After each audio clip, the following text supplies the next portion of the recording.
Today, Ontario government has announced the funding of 7.6 million to the Peel Police and the Peel Police Services Board. And most of this funding will be utilized for tackling the mental health issues and for the addiction issues. So great announcement. Let's see the full report, what Mayor and what Police and what Ontario government has to say on this. We know that criminals have become more sophisticated, more organized, and more dangerous. We see this far too often in Brampton and in Peel Region, where scumbags are knocking on the windows of your car, your front door, pointing a gun to people's heads. We've got these criminals that are threatening Peel residents and their families. And that's why it's so important at all levels of government that we fund the police, give them tools that they need to catch these scumbags and throw them into jail.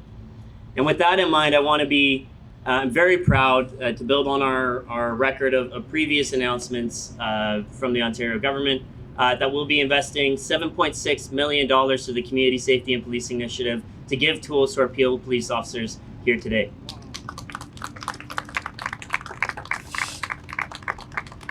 Investing in police is investing in safe streets. It's investing in peace of mind for our residents, and it continually boggles my mind when we put these types of investments in place. And sure enough, you're always going to hear some naysayers. We hear it at Queen's Park. There are people that think that this money would be better spent somewhere else. Charitably, they'll say, oh, there's another investment you can make. Sometimes they're bold enough to say that we should just defund the police altogether. If we didn't make these investments that we've made, if we didn't invest in the STEP program from Peel Police, that's 54 guns that these guys took off the street last year. And I'm excited for a big number this year. That wouldn't have happened if we didn't invest in the police. Peel Police took 236 guns off the street totally last year. They're putting their lives on the line. They're putting themselves at risk, not only physically, but mentally as well. Seeing heinous situations, dealing with the most heinous scumbags in our region to keep people safe. And that not only is that a physical toll, but there's a mental toll to that as well that we always have to be aware of.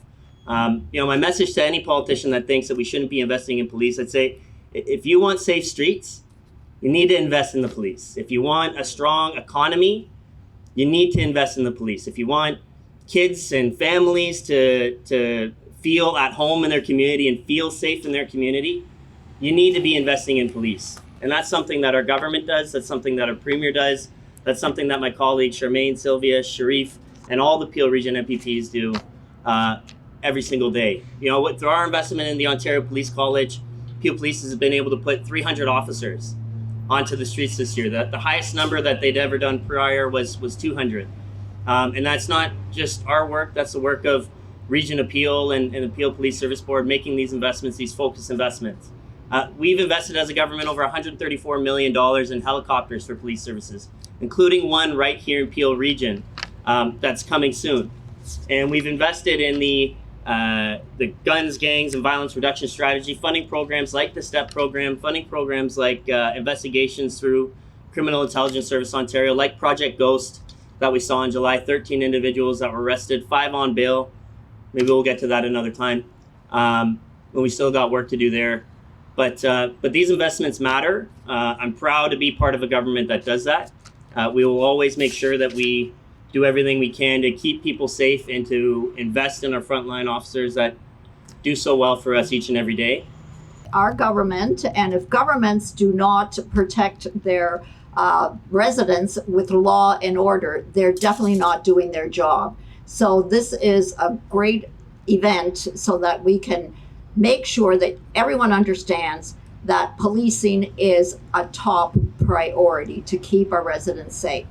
I am proud to be here to highlight more than $7.6 million in new funding for the Peel Regional Police through Ontario's Community Safety and Policing Grant Program. This investment is part of our government's $91 million commitment to help protect families, communities right across Ontario. And it is proof that we will never bend on community safety. Keeping our community safe isn't just a priority for us, it is a promise. Every family in Peel deserves to feel safe in their home, on their street, and in their workplace. So the government is backing a tailored solution for communities' hot-button public safety concerns. This funding will help create a dedicated gang prevention and enforcement unit for 4 officers. It supports Peel Police to strengthen its process to ensure that public complaints are logged, tracked, and acted upon. Funding for the Community Safety and Policing Grant will allow Peel Regional Police to establish a dedicated hate crime unit to investigate and respond to hate-motivated crimes and incidences with specialized expertise. We are also strengthening Peel Police response to mental health and addiction calls. The idea is to quickly connect people to help while easing the burden on our dedicated frontline officers. I'm also happy to note that our government is doubling down on tracking intimate partner violence. We are stepping up to enhance Safe Center response team programs with dedicated overtime budget to ensure full coverage without pulling officers from the front line. Let me also touch upon the Community Intervention Response Team, CIRT. I visited 22 Division recently and saw firsthand the difference CIRT makes.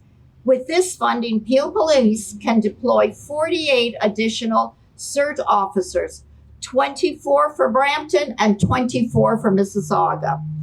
These officers will be put out on the community, building relationships with residents, addressing homelessness, youth engagement, public disorder, and repeat nuisance complaints before they escalate. We are equipping the Peel Police with tools to prevent crime before it starts and act decisively when it happens.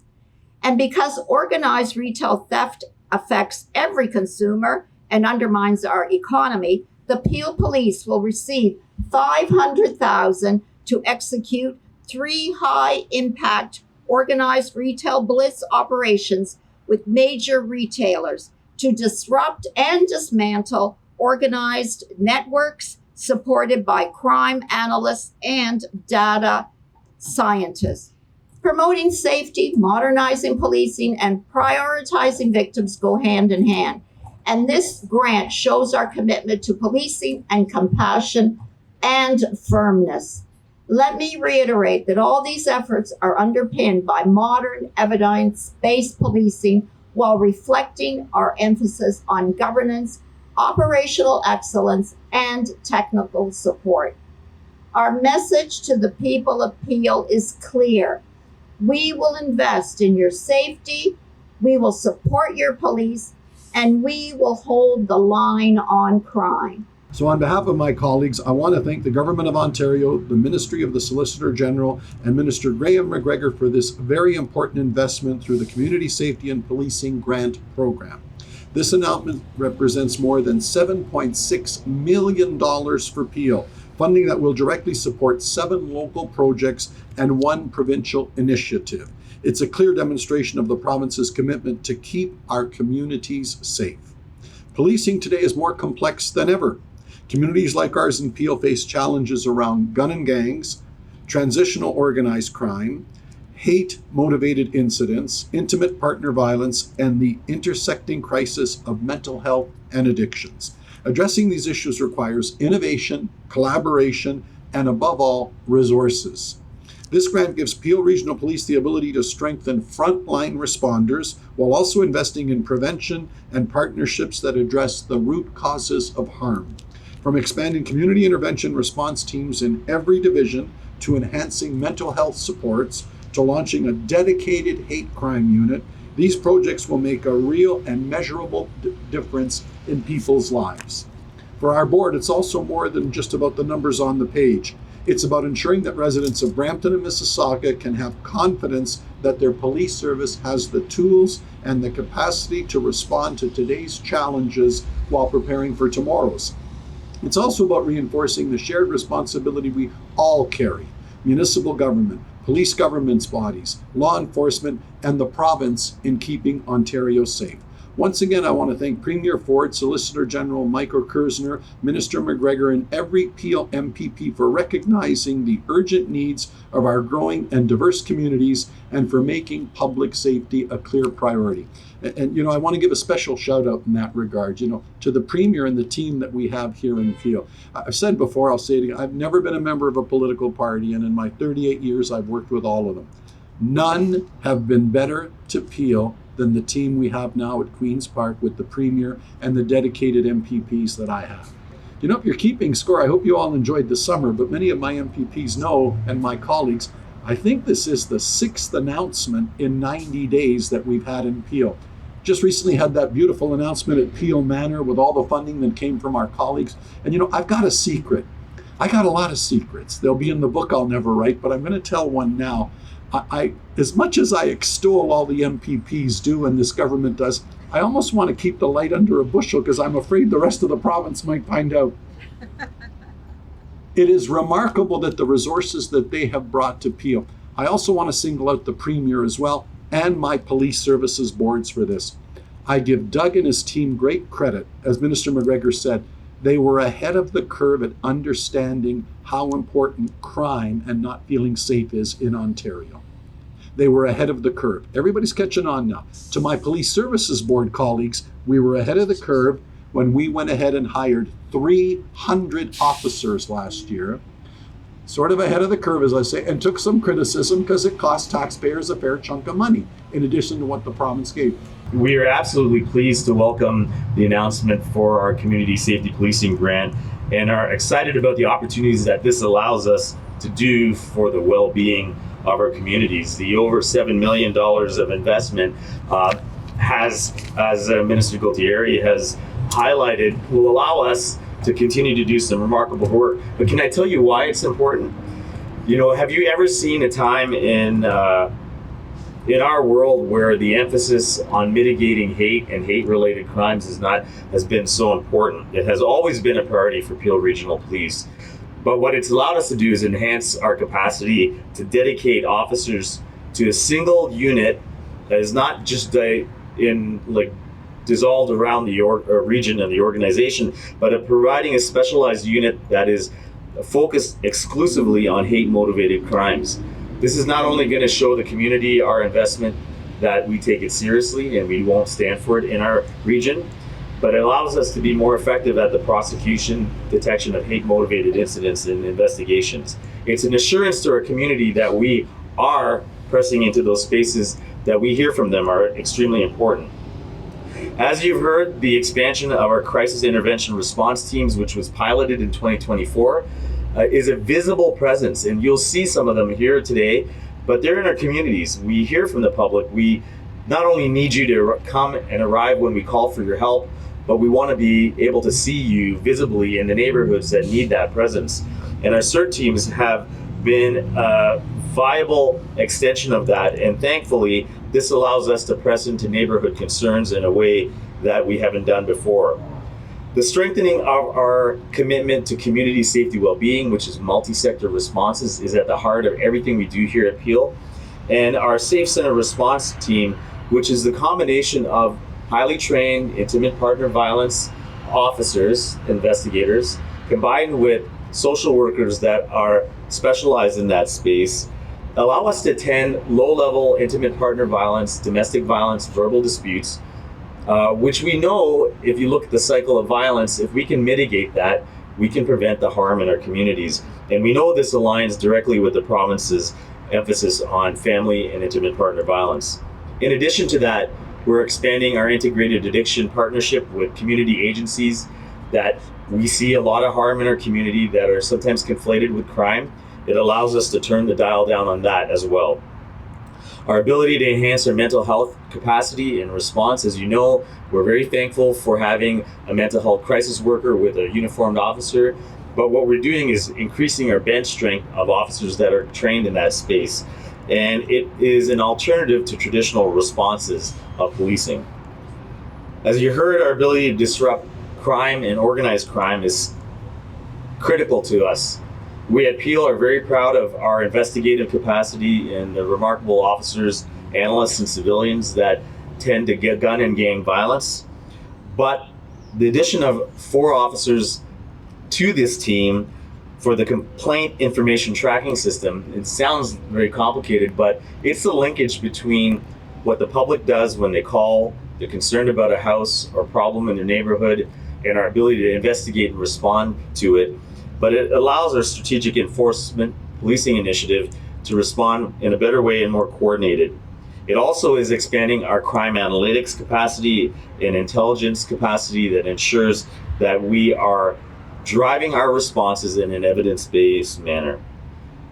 I can tell you at Peel, we are very proud of our women and men, and we are thankful that we can give them the tools, not just from a police services board capacity, from the advocacy that we're getting, but I do want to echo Chair Unika's comments.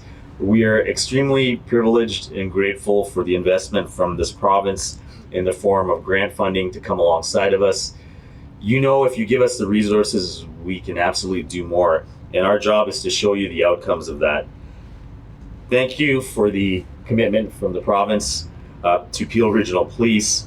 We thank you for your continued advocacy of public safety. I cannot tell you in my 30 years have I ever seen a time that the emphasis on public safety needs to be forefront. We're the foundation for a healthy community, and we're very thankful for this announcement today. It's great to get this support from the province. The Premier has been unequivocal in his support for law enforcement, and we're grateful for that. They're the ones who run towards danger when everyone else runs away. And the announcement is very timely. You know, last year we presented a $750 million operational budget, and it tested the limits of what we can afford on the property tax bill. And, you know, we were having literally in a budget discussion today, difficult conversations because there's always more than we want to do, than we have the capacity to do. So to have this announcement of $7.6 million allows us to have conversations that entertain investments that may not have been possible before. And I just want to say one thing I appreciate in particular is that this funding envelope really targets mental health and addictions. We're seeing synthetic opioids, fentanyl, that is more dangerous than ever before. And I hear these heartbreaking stories where lives are shattered and taken because of the prevalence of this dangerous substance in our communities. So to have that Peel Police focus on addictions and mental health is so important. We don't want to hear these, we don't want to get these phone calls about a son or a daughter who lost their life because of being in a local park. And so this equips the Peel Police to lean into mental health and addictions, and of course a number of other areas that these investments are helpful. So once again, thank you to our provincial government for always being here to support the Peel Police. We have the self-defense laws here in Canada. When we talk to our federal counterparts, they say we have the self-defense laws here. Because we have the lawmakers here from the Queen's Park. What we are doing, because the Canadians are being deprived of their first Defense of Act, there is a terminology used that excessive force. Why can't we change that terminology, and do the self-defense laws exist? If yes, then why homeowners being charged when intruders, they attack their families, and intruders are not being charged by the excessive force? Why the homeowners being charged, and what lawmakers can do it? Because we hardly get a chance to ask these questions to the federal counterparts, but we get their statements on this. What can we do together with the help of policing, with the Queen's Park, with the Parliament? How can we safeguard because funding is one part, but changing the laws to make it convenient, to give more resources by changing the laws to policing, how can we fix that? So thank you for the question. I think Premier Ford's been abundantly clear on our government's stance on this issue. You should have the right to defend yourself in your own home. You know, some scumbag, armed or not, knocking on the door, and you don't know, right? And you got a family at home, and we're seeing violent home invasions happening more and more. You know, I'll note, auto theft in Peel region and across Ontario is way down. Not down enough. We got more to do, but you're seeing that we're seeing criminals be more brazen in their attempts. So there's more home invasions, there's more of the violent interactions.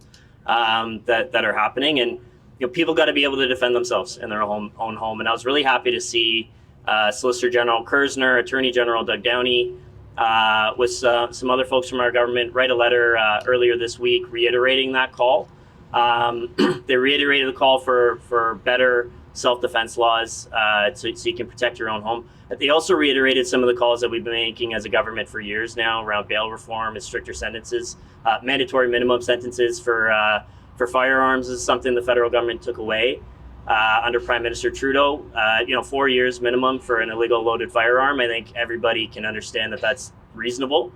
3 strikes, if you're out and hauled in front of a judge 3 times in a row, at that point, we don't feel bail should be an option for people. And we think for the most heinous crimes, murder, kidnapping, etc., that bail just shouldn't even be an option. We're seeing the same scumbags get let out time and time again committing the same crimes. Not only does that make our communities less safe, it impacts the ability of police services, including Peel, but all of them across Ontario, to do their job to keep people safe. When they lay an arrest and lay charges, we got to lock these guys up and put them away for a long time.